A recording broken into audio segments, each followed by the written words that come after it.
पढ़ेंगे अपने जावास्क्रिप्ट के ट्यूटोरियल में scroll width and scroll height दो मेथड के बारे में पढ़ेंगे।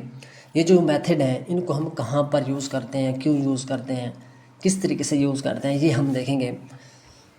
मिसाल के तौर पे हमारे पास एक डिव है, उसके अंदर कुछ डाटा और स्क्रॉल बार आ रहा है। अब ये जो मेथड है ये हम अपने HTML के अंदर किसी एलिमेंट के ऊपर भी यूज़ कर सकते हैं। ज़रूरी नहीं हम इसको डिव पर यूज़ करें, हम किसी भी एलिमेंट को लेके ये मेथड जहाँ पर हमें इनकी ज़रूरत पड़ती है वहाँ पर हम इनको यूज़ करते हैं।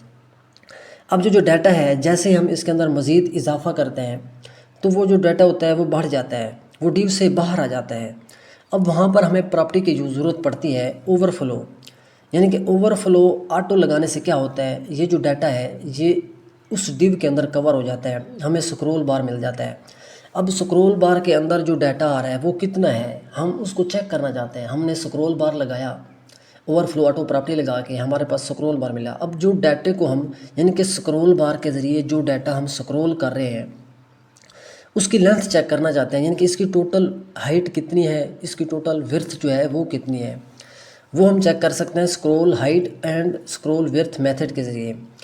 ये मेथड लगा के हमें पता लगता है कि इसके अंदर जो विड्थ इसकी कितनी है और इसकी हाइट कितनी है। जो डाटा ओवरफ्लो कर रहा था या टोटल डाटा जो हमारे पास पहले मौजूद था, जो डाटा हम उन्हें और लगाया जो ओवरफ्लो कर रहा था वो डाटा, यानी कि टोटल मिला के कुल टोटल इसकी हाइट और विड्थ हमें बताएगा। इसके अंदर जो डाटा आ रहा है जिसको हम स्क्रॉल करते हैं वो कितना है उसकी हमें हाइट और विड्थ बताएगा। तो इसका हम प्रैक्टिकल करके देखते हैं। मैंने यहाँ पे एक HTML की फ़ाइल ओपन की हुई है। ये देखें, ये हमारे पास एक हेडिंग है और ये एक डिव है। अब इस डिव को हमने एडी दी हुई है XYZ नाम की, और यहाँ पर हमने इसकी स्टाइलिंग की हुई है, इसको विड्थ हाइट और बैकग्राउंड कलर दिया हुआ है। और ये विंडो के अंदर हमें एक डिव नज़र आ रहा है जिसके हमने स्टाइलिंग की हुई है। अब हम क्या करना चाहते हैं, हम इसकी प्रैक्टिस करना चाहते हैं। मैं यहाँ पे क्या करूँगा, सबसे पहले हम इसको टारगेट करेंगे, इस अपने डिव को। अब स्क्रिप्ट टैग्स के अंदर सबसे पहले हम इसको गिट एलिमेंट्स बाई ID के ज़रिए टारगेट करेंगे इस डिव को। तो इसको मैं एक वेरिएबल के अंदर डालता हूँ, लेट नाम का एक वेरिएबल है, X वेरिएबल ले देते हैं।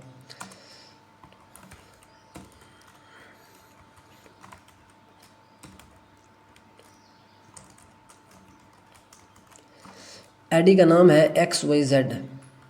तो ये देखें, ये हमने ID टारगेट कर ली है। अपना मेथड जो है get elements by ID method के ज़रिए हमने इस डिव को टारगेट कर लिया है। अब हम इसके साथ खेल सकते हैं।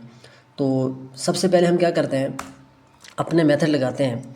तो मेथड लगाने के लिए मैं एक इनको वेरिएबल के अंदर डाल के फिर कंसोल के अंदर हम इसको चेक करेंगे।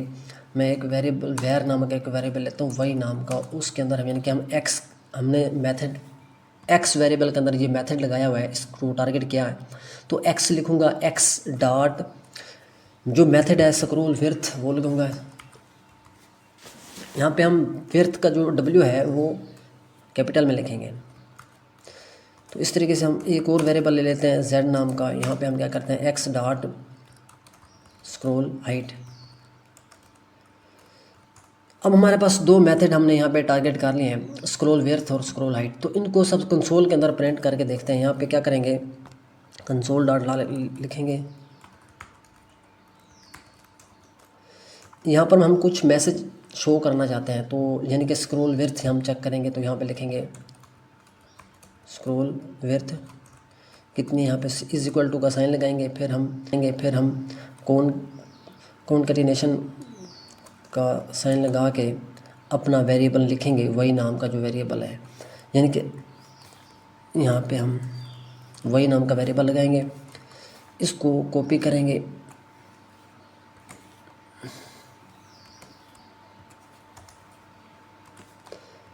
अब वही वेरिएबल की जगह पे हम क्या लेके देते हैं, Z नाम का वेरिएबल। यहाँ पर Z की वैल्यू प्रिंट होगी, यहाँ पे Y की वैल्यू प्रिंट होगी। तो यहाँ पे हम क्या करते हैं, हाइट कर देते हैं,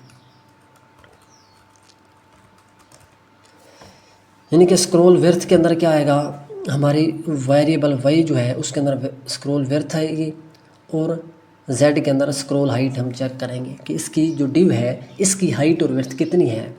जो मौजूदा हाइट और विड्थ है वो है हमारे पास 250। तो ये हमें उसकी हाइट और विड्थ उठा के दे देगा। मैं यहाँ पे इसको सेव करता हूँ। यहाँ पे हम चलते हैं विंडो के अंदर, इंस्पेक्ट करते हैं और कंसोल के अंदर चलते हैं सीधा। तो ये देखें, अब इसकी हमें क्या बता रहा है, ये हमें इसकी, मैं इसको थोड़ा सा बड़ा कर लेता हूँ। तो ये देखें, स्क्रॉल विड्थ कितनी बता रहा है 250, और स्क्रॉल हाइट जो है वो भी बता रहा है 250। यानी कि हमने इसकी जो इसकी लगाई ही इतनी हुई है, इसकी विड्थ जो हमने लगाई हुई है वो इतनी लगाई हुई है, तो वो हमें बता रहा है स्क्रॉल विड्थ और स्क्रॉल हाइट। हम इसमें कुछ डाटा डाल देते हैं। मैं क्या करता हूँ, यहाँ पे हम जाके इसके अंदर कुछ थोड़ा डाटा डालते हैं। ये जो हमारा डिव है, मैं इस डिव के अंदर 700 पिक्सल का डाटा डाल देता हूँ। अब इसको मैं सेव करता हूँ। तो ये देखें, हम इसको हटाते हैं, ये डाटा जो है वो ओवरफ्लो कर गया है। हमारा डाटा क्या कर गया है, ओवरफ्लो। अब हमने क्या किया है, इस डिव के अंदर 700 पिक्सल का डाटा डाला है, जिसकी वजह से क्या हो गया है, ये पहले हमारे पास इसकी विड्थ कितनी थी और हाइट कितनी थी, 250, लेकिन ये डाटा ज़्यादा हो गया है। तो अब हम प्रॉपर्टी यूज़ करेंगे ओवरफ्लो। हम असल में चेक ये करेंगे इसके अंदर जो डाटा है इस डिव के अंदर, इस डाटे की इस टोटल इसकी विड्थ हमें पिक्सल में बताएगा।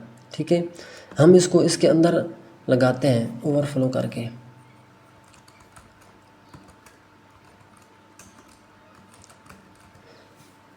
मैंने सेव किया, तो ये देखें, ये सारा डाटा इस डिव के अंदर आ गया है, हमें एक स्क्रॉल बार मिल गया है। अब हमें ज़रूरत यहाँ पर पड़ती है कि ये जो हम स्क्रॉल कर रहे हैं ये कितना डाटा है, इसके अंदर इस डाटे की विड्थ कितनी है, इसकी हाइट कितनी बन रही है। हमने जैसे ही ओवरफ्लो ऑटो लगाया तो यहाँ पर हमें कुछ पैडिंग भी मिल रही है इसके अंदर, वो भी अब हमारे पास आ रही है। अब हम क्या करना चाहते हैं, इसकी अब विड्थ थोड़ी कम बताएगा, क्योंकि यहाँ पर हमारे पास पैडिंग आ रही है। पहले इसकी विड्थ बता रहा है 250, अब इसकी विड्थ जो है वो कम हो गई है, सिर्फ इस डाटे की विड्थ बताएगा हमें। और इसके अलावा इसकी जो हाइट आ रही है वो हमें कितनी, इसकी हाइट टोटल हाइट बताएगा। हाइट जो है वो बढ़ चुकी होगी। हम यहाँ पे दोबारा इसको सेव करते हैं और चलते हैं विंडो के अंदर। मैं इसको इंस्पेक्ट करता हूँ। तो ये देखें, मैं इसको थोड़ा सा,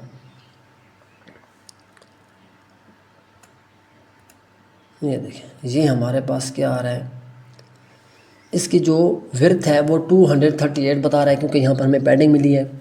और इसकी हाइट जो बता रहा है वो 2962 बता रहा है, यानी कि 2962 पिक्सल बता रहा है इसकी जो हाइट है। ये जो मेथड है ये इस तरीके से काम करते हैं, यानी कि हम इसकी टोटल विड्थ और हाइट गेट कर सकते हैं इन मेथड के जरिए। किसी भी एलिमेंट के अंदर हम ये लगा के पता कर सकते हैं कि उसकी हाइट और विड्थ, जो उसके अंदर जो डाटा आ रहा है उसकी हाइट और विड्थ कितनी है। तो ये इस तरीके से हम इनको यूज़ करते हैं। तो तब तक के लिए इतना ही। Thank you, take care, bye bye.